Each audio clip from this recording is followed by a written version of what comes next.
Documentários são uma ótima forma de contar suas próprias histórias. Às vezes essas histórias são mundanas, mas a forma como são apresentadas pode fazer até pessoas comuns e do dia a dia parecerem incomuns ou interessantes. Número 10. Em 1975, os cineastas Albert e David Maysles lançaram um documentário que mostrou de perto a vida de duas mulheres que haviam sido quase completamente esquecidas pela sociedade. Foi um pouco controverso na época e continua sendo até hoje. Mas Grey Gardens influenciou a cultura pop de um jeito que nenhuma de suas protagonistas imaginaria. Os irmãos Maysles foram apresentados pela primeira vez a história de Edith Beale e sua filha, Little Edie, em 1972. Mãe e filha faziam parte de uma das famílias mais poderosas de Nova York. A mais velha, Edith, era irmã de John Blackjack Bouvier, um corretor da Bolsa de Wall Street e pai da ex-primeira-dama Jackie Kennedy. O pai de Little Edie, Philon Beale, era advogado e esportista. Com base na vida de suas famílias, as duas mulheres deveriam estar vivendo uma vida confortável como parte da alta sociedade de Nova York, mas esse não era o caso.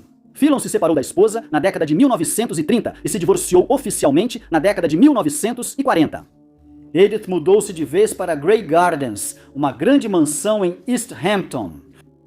No começo, seu pai a sustentava e ela contava com uma equipe completa. Quando ele morreu, membros da família controlaram a herança dela, dando pouco para ela e Little Edie sobreviverem. Grey Gardens entrou gradualmente em decadência.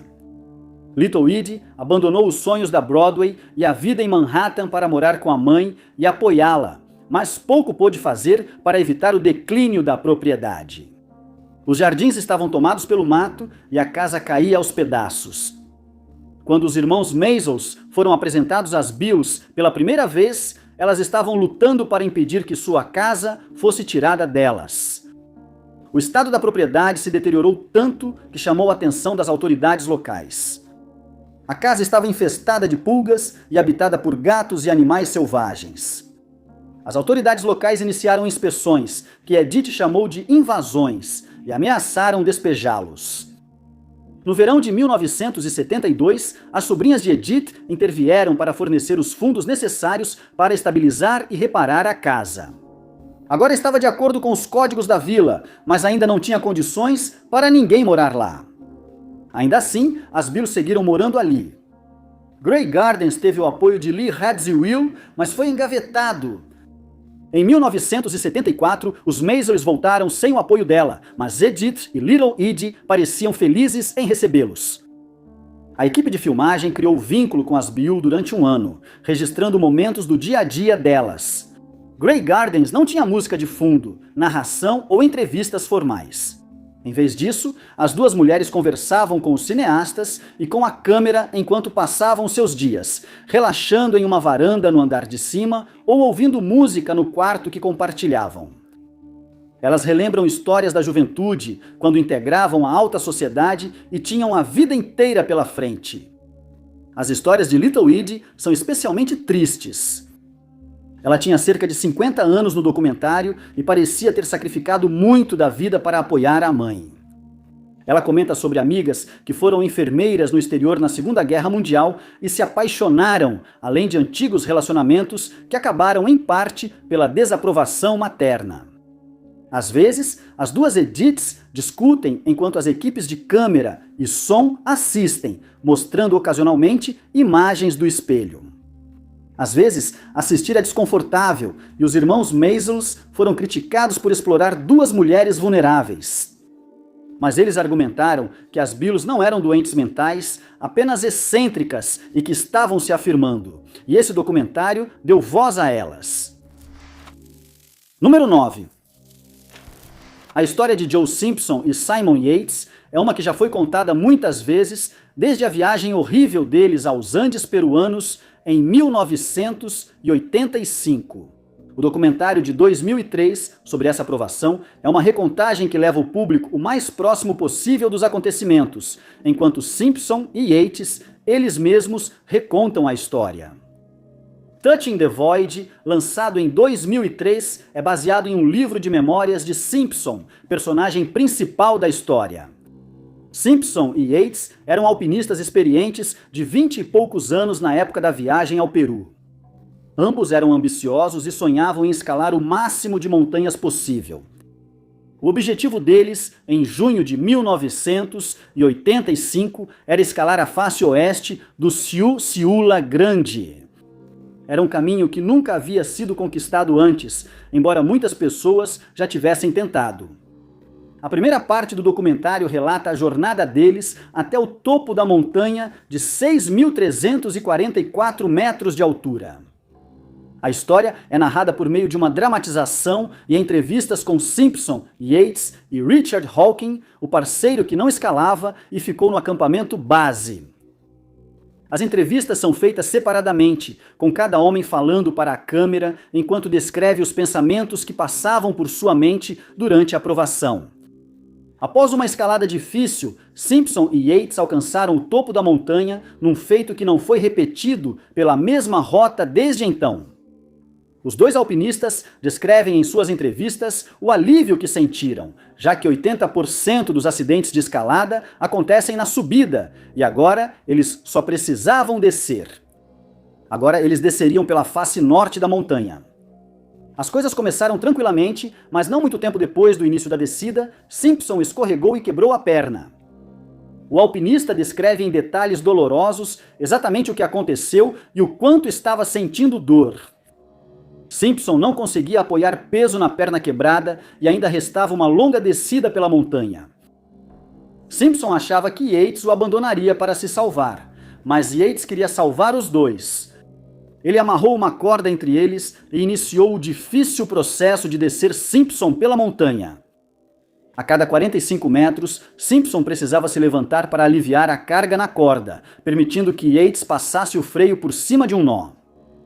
Eles avançavam até o desastre ocorrer de novo. Yates, sem querer, desceu Simpson além da borda de um penhasco. Na luz fraca e neve caindo, Yates não via o problema. Simpson estava pendurado a dezenas de metros de altura, longe da parede e incapaz de subir pela corda. O documentário faz um ótimo trabalho ao mostrar o quão desesperadora era a situação para os dois homens e os pensamentos que levaram à decisão que Yates teve que tomar. Quando ficou claro que Simpson não conseguiria subir de volta pela corda, Yates cortou a corda para não cair do penhasco junto com ele. Simpson caiu em uma fenda onde havia apenas uma saída, que era descer ainda mais. Após sair da estreita fenda de gelo, ainda restava toda a volta ao acampamento base. Foi uma jornada que Yates já havia enfrentado, ileso, acreditando que seu parceiro de escalada havia perecido. Simpson conta humildemente como retornou ao acampamento base. Os processos mentais que ele usou para se manter motivado, mesmo quando parecia não haver esperança. Número 8. The Great Hack conta a história do escândalo da Cambridge Analytica do ponto de vista de 3 pessoas envolvidas na controvérsia. O documentário foi gravado enquanto a história era noticiada mundialmente e proporciona aos espectadores uma visão única de como os fatos ocorreram para os 3 protagonistas. A Cambridge Analytica foi uma consultoria política britânica. Ela se orgulhava de ter milhares de dados de cada eleitor dos Estados Unidos, coletados principalmente em interações online no Facebook. Eles criaram perfis para cada um desses usuários e podiam direcionar anúncios para esses usuários nas então próximas eleições dos Estados Unidos.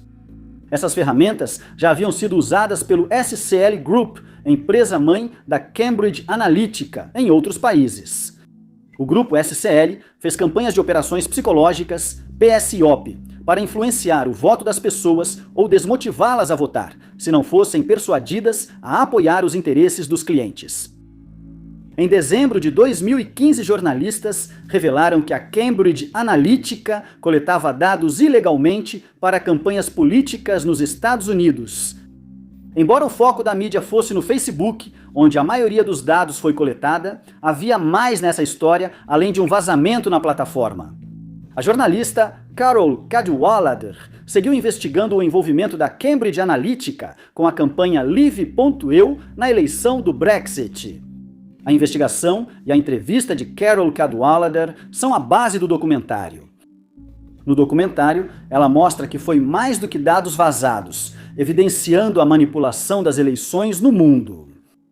O documentário também narra a história de David Carroll, professor universitário dos Estados Unidos. Carroll soube das alegações da Cambridge Analytica sobre dados de eleitores dos Estados Unidos, o que incluía os dados dele. Em 2016, ele começou uma campanha contra a empresa para saber quais dados a Cambridge Analytica possuía sobre ele. Isso o levou a uma difícil jornada pelo sistema jurídico do Reino Unido, acompanhada pelo documentário. Foi uma batalha difícil, que levou anos para se desenrolar. Antes que Carroll descobrisse quais dados a empresa coletou, a Cambridge Analytica encerrou as operações. Agora, não restava empresa no Reino Unido que os tribunais pudessem forçar a revelar a verdade. O terceiro grande entrevistado do documentário veio do outro lado da história. Brittany Kaiser, ex-diretora de desenvolvimento de negócios da Cambridge Analytica, foi investigada por Cadwalader. Kaiser é vista pela primeira vez em uma piscina na Tailândia, onde os cineastas a encontraram. Na época, ela decidia se denunciaria o que ocorria na Cambridge Analytica. O escândalo crescia com novas informações sendo divulgadas, mas, na época, o envolvimento da empresa no Brexit ainda não estava confirmado. O documentário mostra ela tomando essa decisão, embora não mencione que a decisão só foi tomada depois que o jornal de Cadwalader publicou um artigo sobre o envolvimento dela em uma campanha de difamação nas eleições nigerianas de 2015. Número 7. Vernon, Flórida é um documentário estranho do qual muitas pessoas tiraram diferentes interpretações nos 45 anos desde o seu lançamento. A história por trás do documentário é tão estranha quanto o filme. Vernon é uma pequena cidade no noroeste da Flórida, com uma população de 885 habitantes na época do lançamento do documentário. A cidade recebeu atenção nacional por uma estatística sombria que lhe deu o apelido de Nub City. 2/3 das reivindicações de seguro por perda de membros nos Estados Unidos nas décadas de 1950 e 1960 vieram desta pequena cidade. Os investigadores de seguros tinham certeza de que havia algum tipo de fraude acontecendo. Essas reivindicações pareciam razoáveis, mas uma investigação superficial mostrava detalhes suspeitos que gerariam dúvidas, mesmo sem o grande número de casos desta cidade. Mas nunca havia provas suficientes para convencer um júri de que qualquer caso isolado era fraudulento. Para muitos, era impensável alguém remover o próprio membro só por dinheiro. Essa história atraiu o cineasta Errol Morris para a cidade. Ele queria fazer um documentário sobre amputados tentando seguir a vida sem uma mão ou pé no ambiente estranho em que viviam. Algo em Vernon levava as pessoas a tomar medidas tão drásticas. Ele foi a Vernon 2 vezes para fazer esse documentário. Na segunda vez, ele viveu um ano em Vernon, mas enfrentou hostilidade e ameaças dos entrevistados. Ao invés de fazer o documentário sobre Nub City, Morris seguiu outro caminho e criou algo totalmente diferente. Vernon, Flórida, se diferencia de outros documentários ao trazer entrevistas com moradores que falam direto para a câmera. Eles têm liberdade para falar sobre o que quiserem, sem interrupções ou perguntas da equipe de filmagem.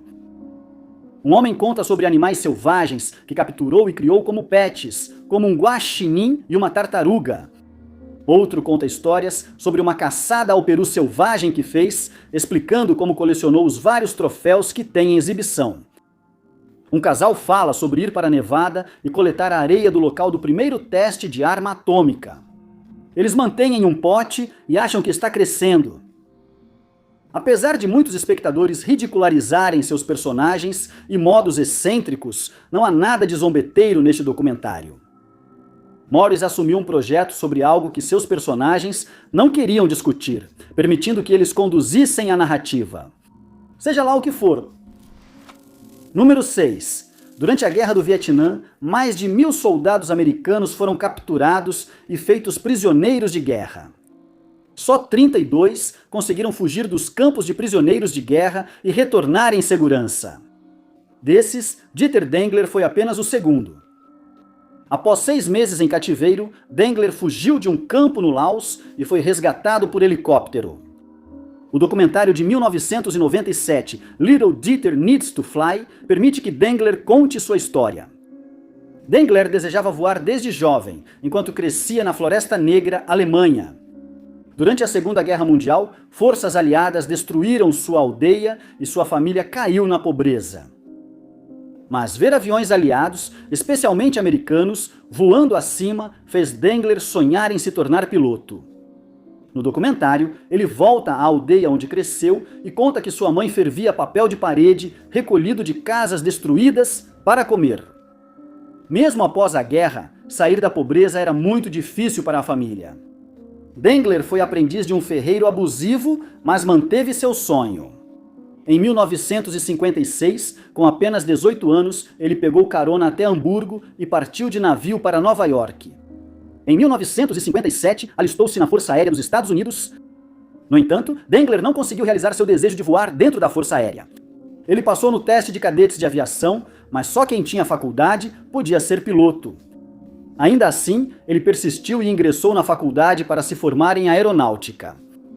Por fim, ele ingressou no treinamento de cadetes de aviação da Marinha dos Estados Unidos e realizou seu sonho. Nessa época, os Estados Unidos já estavam envolvidos na Guerra do Vietnã. Em 1965, seu esquadrão embarcou no porta-aviões USS Ranger e partiu para o Vietnã. Foi apenas alguns meses após chegar ao Vietnã que o avião de Dengler foi abatido sobre a selva do Laos. Tempestades e fumaça dos campos queimados reduziram a visibilidade, fazendo-o perder os outros pilotos de vista. Após voar 2 horas e meia em território inimigo, o avião de Dengler foi abatido. Logo ele foi capturado pelas tropas do Pathet Lao e feito prisioneiro. No documentário, Dengler é levado de volta ao Laos para ajudá-lo a relatar sua provação. Moradores são recrutados para reencenar momentos, geralmente apenas ficando ao redor de Dengler enquanto ele narra sua história. Segundo Dengler, muitos homens do filme estavam assustados e ele precisou tranquilizá-los, dizendo que era só um filme e nada estava errado. Durante o documentário, Dengler descreve provações angustiantes, incluindo tortura e fome. Mas ele nunca fica chateado ou abalado. A história geralmente é contada com um ar de empolgação ou um tom objetivo que quase faz parecer um senhor contando histórias de guerra para os netos. Isso não torna as histórias menos perturbadoras, especialmente quando ele relata alucinações causadas pela fome e dor. Dengler e seus colegas de prisão no campo próximo a Park Kung planejaram uma fuga. O plano arriscado envolvia tomar as armas dos guardas e não saiu como o esperado, mas era sua única chance de sobrevivência. Infelizmente, a maioria dos envolvidos no plano não sobreviveu. Só Dengler e mais 2 sobreviveram à fuga, mas os outros foram recapturados depois. Após Dengler escapar do campo de prisioneiros, percebe-se que o título do documentário não se refere só ao desejo de infância dele. A única maneira de sair da selva é de helicóptero. Após várias tentativas de sinalizar para resgate, Dengler foi finalmente encontrado em 20 de julho de 1966, 23 dias após sua fuga. No início, a equipe duvidou que ele fosse um prisioneiro de guerra americano, pois fazia muito tempo desde sua captura, mas ele os convenceu. Número 5. Rumores de pessoas ou criaturas vivendo nos túneis sob Nova York existem quase desde a construção dos túneis. Essas histórias já falaram de tudo, desde pessoas sem teto até criminosos perigosos e até seres realmente sobrenaturais. No início dos anos 90 e dos anos 2000, a fascinação sobre o que ou quem poderia estar vivendo nos túneis sob Nova York resultou em uma série de livros e documentários sobre os chamados povo toupeira. Era fato que pessoas viviam nos túneis do metrô, mas as histórias sobre elas estavam longe de ser verdadeiras.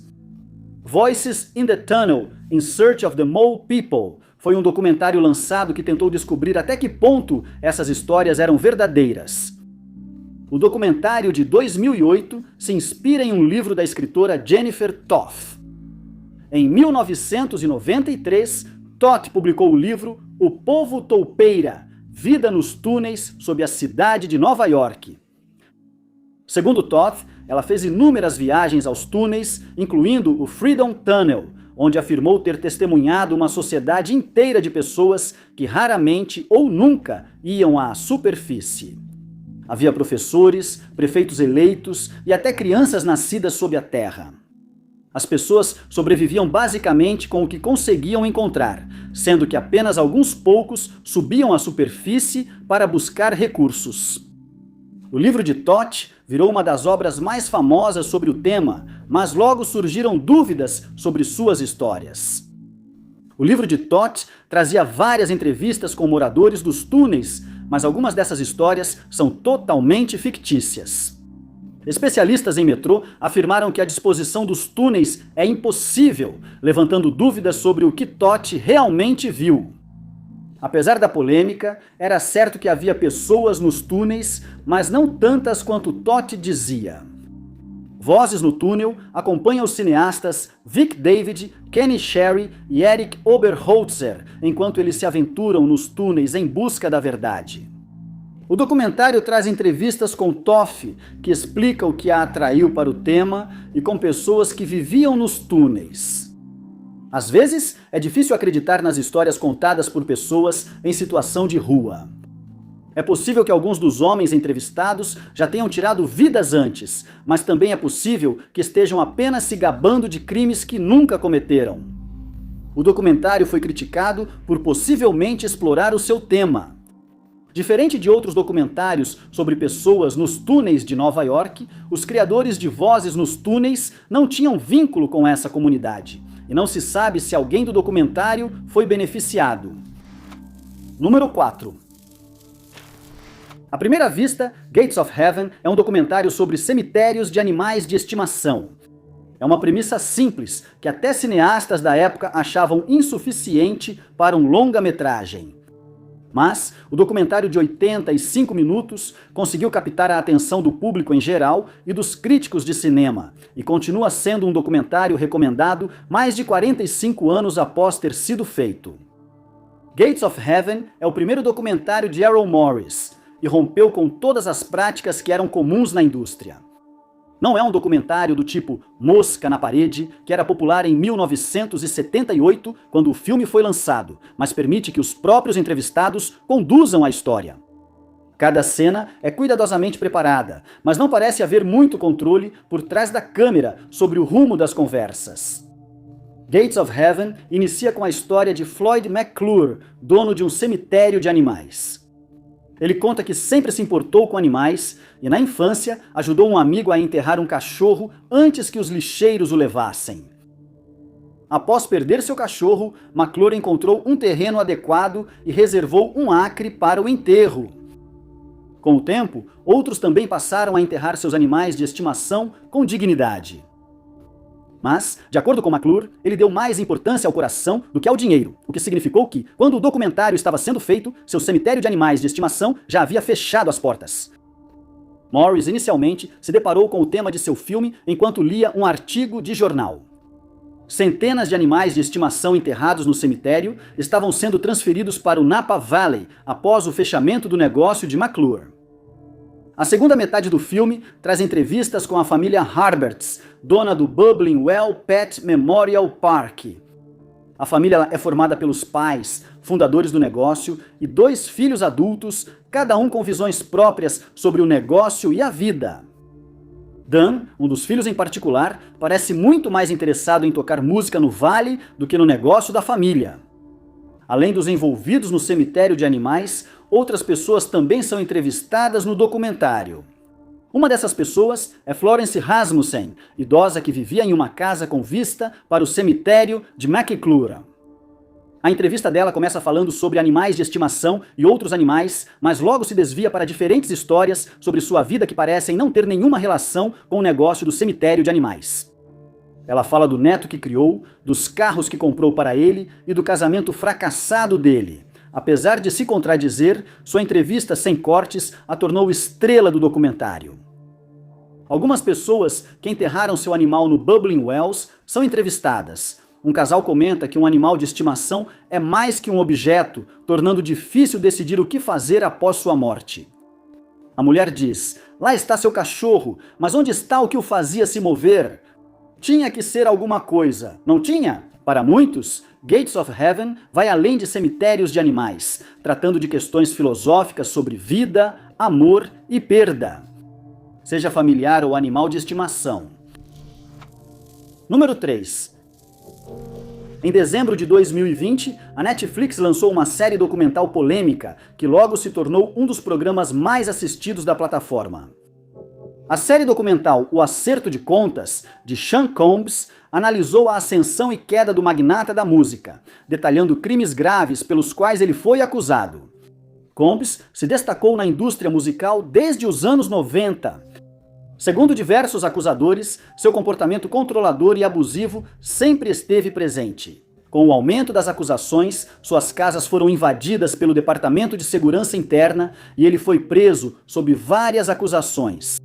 Após longo julgamento, ele foi considerado culpado em maio de 2025 por 2 acusações menores e condenado a 15 meses de prisão. Segundo o documentário da Netflix, isso era só a ponta do iceberg. The Reckoning teve produção executiva de Curtis Jackson, o rapper 50 Cent. Jackson tinha uma antiga rivalidade com Combs, mas afirmou que fez o documentário para dar voz às vítimas.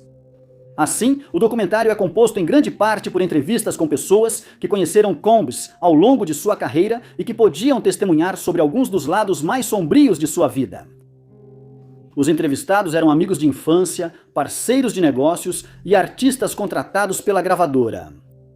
Eles descreveram um homem que era incrivelmente controlador com tudo ao seu redor e que não parecia se importar muito com as opiniões e contribuições dos outros. Um artista contou que Combs passava 14 dias seguidos acordado, muitas vezes usando substâncias ilegais, e mantinha outros artistas no estúdio enquanto trabalhava na música. Mas algumas das histórias mais impactantes e assustadoras do documentário vieram de pessoas que teriam sido vítimas de Combs. Aubrey O'Day é uma cantora que ficou famosa após sua participação no Making the Band 3, um programa da MTV criado por Combs. O'Day se destacou e virou a vocalista principal do Danity Kane, grupo feminino orientado por Combs. Apesar de parecer ideal para o papel, ela foi dispensada após um desentendimento com ele. Na época, pouco se sabia sobre o motivo, com Combs apenas dizendo que ela havia mudado desde que a conhecia. No documentário, O'Day compartilha e-mails inadequados que ela afirma serem de Combs. Ele supostamente entra em detalhes sobre o que gostaria de fazer com ela. O'Day se recusou a participar de atividades e acredita que por isso foi dispensada. Só isso já seria ruim, mas O'Day também diz que Combs pode ter ido além das palavras. Segundo o depoimento, outra mulher disse ter encontrado O'Day desmaiada em um quarto, enquanto Combs e outro homem agiam de forma inadequada com ela. Entrevista emocionante que revela a verdadeira história das acusações contra Combs, muitas vezes ocultada por coberturas sensacionalistas. O documentário continua sendo polêmico. Antes do lançamento, a equipe de Combs o descreveu como um ataque difamatório que usava imagens protegidas por direitos autorais obtidas ilegalmente. As imagens, gravadas dias antes da prisão de Combs, mostram ele conversando com seu advogado sobre como agir e manter as aparências. A equipe enviou uma notificação extrajudicial para a Netflix antes do lançamento, mas o documentário ainda está disponível. Número 2. No início do julgamento dos ex-executivos da Enron, Jeff Skilling e Ken Lay, o promotor baseou seu discurso de abertura em um documentário lançado um ano antes. O julgamento de Skilling e Lay trata de fraudes que levaram a empresa à falência. O documentário mostrou exatamente como essa fraude foi exposta e todas as outras coisas horríveis que a Enron vinha fazendo e que não estavam cobertas pelo processo. Enron, Os Mais Espertos da Sala, foi baseado no livro de mesmo nome dos jornalistas Bethany McLean e Peter Elkin. Em 2000, a Enron figurava entre as maiores empresas dos Estados Unidos. Ela iniciou como uma empresa de petróleo e gás, levando recursos aos consumidores, mas logo passou a apostar nos preços do gás, lucrando muito com essas negociações. A empresa expandiu para áreas como filmes, sob demanda e derivativos climáticos. O documentário revela que a Enron fingia sucesso enquanto, na verdade, perdia dinheiro. Ela adotou um estilo de contabilidade que permitia declarar todos os lucros esperados imediatamente. Isso significava que quando começou a trabalhar em uma usina na Índia, ela podia imediatamente declarar todo o dinheiro que previa ganhar com esse empreendimento. Os prejuízos e dívidas da Enron foram ocultados em empresas de fachada de Andy Fastow. As empresas de Fastow adquiriam ativos de baixo desempenho que ficavam fora dos registros da empresa. Essas transações financeiras criminosas levaram a liderança da Enron a depor perante uma comissão do Congresso. Mas essas não eram as únicas atividades obscuras que o documentário revelou. A Enron se envolveu no recém-desregulamentado setor de eletricidade na Califórnia. Ela percebeu que, ao desligar suas usinas em certos momentos, criaria escassez de eletricidade e elevaria os preços. Isso contribuiu para os apagões rotativos que o Estado enfrentou em 2000 e 2001. Nesse período, 2 mulheres passaram a investigar de perto a Enron. Uma delas era Bethany McLean, uma escritora da revista Forbes. A Forbes sempre avaliou bem a Enron, mas Bethany McLean analisou os dados da empresa e percebeu que não entendia como ela lucrava. No documentário, ela conta como marcou uma reunião com alguém da empresa em uma sala pequena e sem janelas. Afirmaram que explicaram tudo, mas os números continuavam sem sentido. Ela publicou o artigo Is Enron Overpriced? Em março de 2001. O artigo não disse que havia ilegalidade, mas levou à ridicularização dela pela Enron. Afirmaram que o artigo foi publicado apenas porque a concorrente da Forbes havia publicado recentemente um artigo elogiando a empresa. Bethany McLean é uma das principais entrevistadas do documentário, explicando claramente as transações financeiras e as dificuldades para investigar a empresa. Outra entrevistada é Sharon Watkins. Watkins era vice-presidente de desenvolvimento na Enron. Em agosto de 2001, ela analisava os números da empresa e encontrou irregularidades. Essas ações iam além de contabilidade criativa. Ela escreveu um memorando anônimo ao CEO e depois falou pessoalmente com ele. A empresa disse que investigaria as preocupações dela, mas sem independência, e o problema foi ignorado novamente. Agora, mais pessoas começaram a questionar a Enron. Quando o escândalo veio à tona, o memorando de Watkins foi descoberto e ela testemunhou perante uma comissão do Congresso. Ela deixou claro que pessoas na empresa sabiam do que ocorria, e não era só culpa de alguns operadores desonestos. Em 2002, ela foi eleita uma das pessoas do ano pela Time, como uma das 3 denunciantes. Skilling e Lay foram considerados culpados por diversas fraudes. Lay morreu antes de cumprir pena, enquanto Skilling ficou 12 anos preso. Número 1. Eu acho que estamos sozinhos. Agora é um documentário de 2008 que ficou ainda mais relevante à medida que ficou cada vez mais fácil para os fãs formarem relacionamentos parasociais com as celebridades que idolatram. É desconfortável de assistir, mas oferece uma visão estranha de como é a vida para fãs que levam as coisas longe demais. O documentário mostra Jeff Turner e Kelly McCormick, fãs da cantora pop dos anos 80, Tiffany, que foram chamados de perseguidores por outros fãs e pela mídia. Ambos acham que tem algum tipo de relacionamento com Tiffany, e o filme mostra como essa obsessão moldou suas vidas. Turner tem 50 anos e é de Santa Cruz, Califórnia. No início do documentário, ele diz que ele e Tiffany se conhecem há quase a vida toda. Ele mostra sua coleção de recordações, com revistas em que ela apareceu e fotos dos dois em encontros com fãs. Ele a chama de amiga pessoal, mesmo exibindo as ordens de restrição dela contra ele e notícias sobre suas tentativas de se aproximar. incluiu quando ele se aproximou dela com uma espada. A obsessão de Turner o deixou isolado, vivendo em uma casa cheia de lixo, além de lembranças do passado. Alguns amigos dele participaram do documentário. Eles destacam que Turner tem autismo, o que contribuiu para sua obsessão e isolamento. McCormick é a segunda pessoa apresentada no documentário. Ela é de Denver, Colorado, e sua obsessão por Tiffany começou na adolescência. Ela sofreu um acidente de bicicleta e ficou em coma, durante o qual McCormick sonhou com uma mulher a levando para um lugar seguro.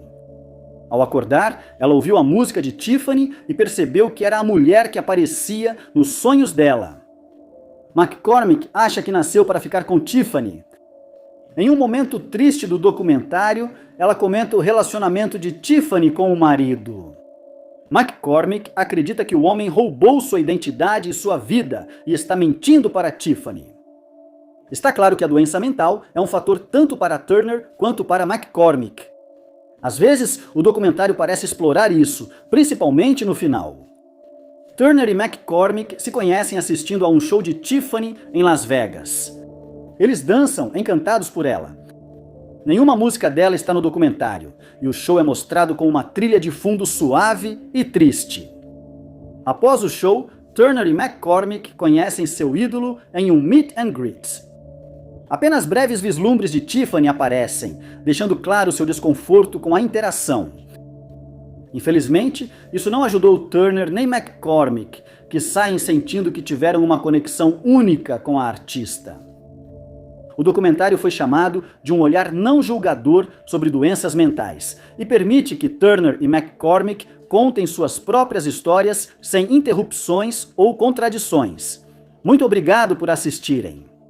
Se você gostou deste vídeo, não se esqueça de clicar no botão de curtir. Além disso, não se esqueça de se inscrever e clicar no sino de notificações para ficar por dentro de todos os nossos próximos vídeos. Mas meu nome é Top 5 Unknowns e eu vejo vocês no próximo.